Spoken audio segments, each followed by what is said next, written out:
Hey, what's up guys? My name is Prestige. Welcome back to the second channel. Today I wanted to talk about the PlayStation 4.5. Before we get into it, I just want to let you know the gameplay you're watching in the background is Shovel Knight. This is a fun 2D side-scroller. It's very challenging. It's made by Yacht Club Games. I'll put a link down below in the description if you're interested in checking out the game some more. But I just want to let everybody know that this video is not sponsored. It's not sponsored by Yacht Club. It's not sponsored by Shovel Knight. I personally just love this game, and I wanted to share my love for it by telling, you guys to check it out. That's just how I feel. It's a really fun game. You should definitely play it, and if you're in for a challenge, this is the game for you. But anyway, let's talk about the PlayStation 4.5. That is the point of this video.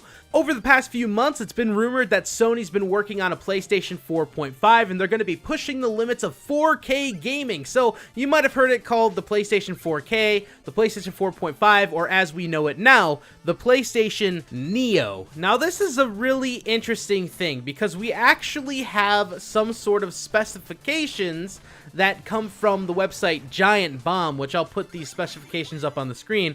But as you can see, we have the original PS4 and the Neo. There's going to be an increase to the CPU, the GPU, and the memory for the PS4.5, but it's still going to have pretty much the same exact thing that we've come to know and love. It's just going to be able to play games at a higher fidelity, which is cool. I mean, that's perfectly fine, and I think that that's going to be awesome, but in the same sense, the PS4 has been out for a few years now. Finally getting an updated version. We already seen that there are a couple different versions of the PS4. Of course, you have your original version with the touch-sensitive buttons on the front. Now you have the newer version with the actual buttons because there were problems with those touch-sensitive buttons. I even had the problem with it where it would constantly turn itself off. It would eject the discs on its own just if a little speck of dust got on the front. So upgrading to the actual button format is a lot better. So seeing that they're going to be changing the innards, it really makes me wonder how developers are going to take this and start developing games. And that's where another problem lies.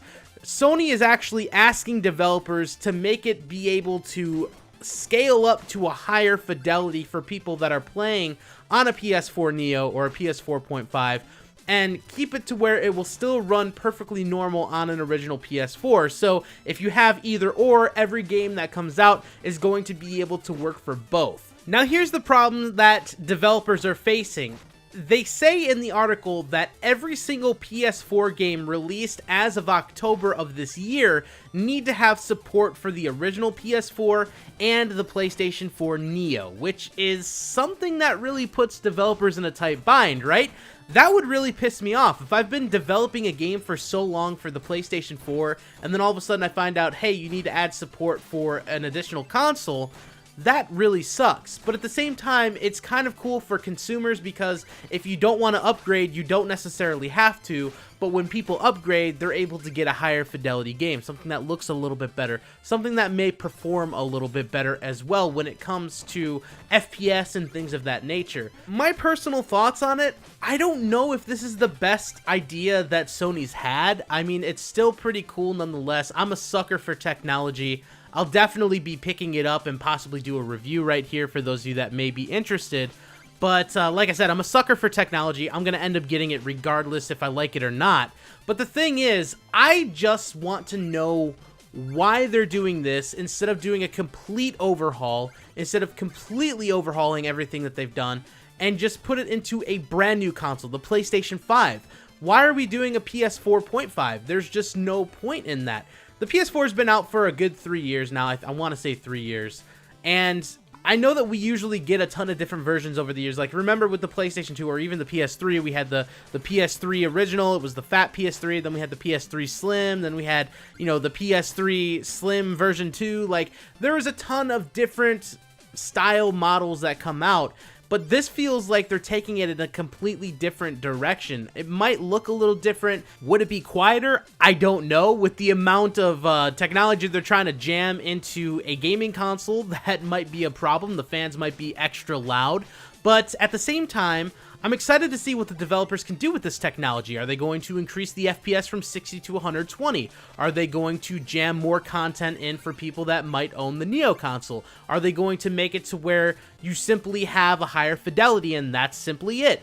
Are they going to add sliders to the game to where you can change it from normal to ultra? Or are you going to change sliders to where you can say, I'm playing on a Neo, so automatically put it on that? Or is it going to automatically upscale? I mean, there's a ton of questions that we really can't answer yet because there's no actual device out there yet, but I think that these are definitely simple questions that people that buy consoles constantly have to ask, because we need to know that there's enough of a difference for it to just not be a fluke. So let me know what you guys think down below in the comments section. I'm going to put the Giant Bomb article down below in the description so you guys can check it out. But the PS4.5, is it just a fluke? Is it something that we think we need? Is it something that you want? I definitely want to see what they're going to do with it. I want to learn more, but I'm not exactly sure if it's going to be beneficial for the consumer in the end. So once again, hope you guys enjoyed. This is Shovel Knight that you've been watching in the background. Awesome game. If you want to check it out, I'll put a link down below to Yacht Club Games as well. But thank you guys for watching. Make sure to click the like button down below. Don't forget to subscribe. And until the next video, I'll see ya. Peace.